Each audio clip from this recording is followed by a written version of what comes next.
ମତେ ଟିକେ ବସାନ୍ତୁ।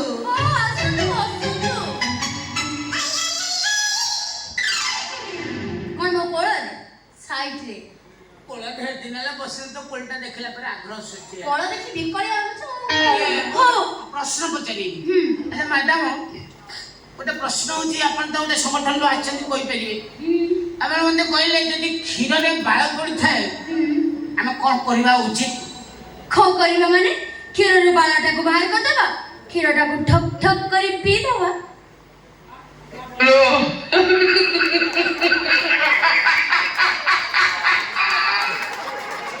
କିଏ କଣ କରୁଛନ୍ତି ଯେ? ଆପଣ ଯୋଉ ଫଳିଆଟା ମୋ ଉପରେ ପକାନ୍ତୁ, ଆପଣଙ୍କର ମୋର ସେଟିଂ ହଉନି। ହଁ ବାସ୍ ପକେଇ ଦିଅନ୍ତୁ ଫଳିଆଟା। ଝାଡ଼ା ଲାଗିଲାଣି ଏ ସେଟିଂରେ ମୋ ସ୍ତ୍ରୀ ମରିଯାଇଛି, ପଚାରୁନାହାନ୍ତି ମତେ। ଆପଣ ସ୍ତ୍ରୀ କେମିତି ଗଲେ? ମୋ ସ୍ତ୍ରୀ ମୋ ସ୍ତ୍ରୀ ମରିଯାଇଛି, ଗୋଟେ କାନ୍ଦିବାକୁ ଚାନ୍ସ ଦିଅ ମତେ। ମୋ ସ୍ତ୍ରୀ ମରିଯାଇଛି, ମୋ ଭାଇ ଭିଡିଓ କରିଛି, ଟିକେ ବୁଲି ଯା ଛାଡ଼ିବୁ।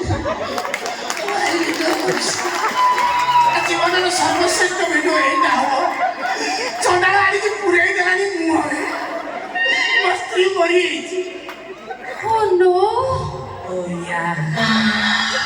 ମୋ ସ୍ତ୍ରୀ କଣ ହେଲା କହିଲେ, ବିଶ୍ୱାସ କଲୁ ଭାରି ଉଦ୍ଧତ ମାଇକିନା।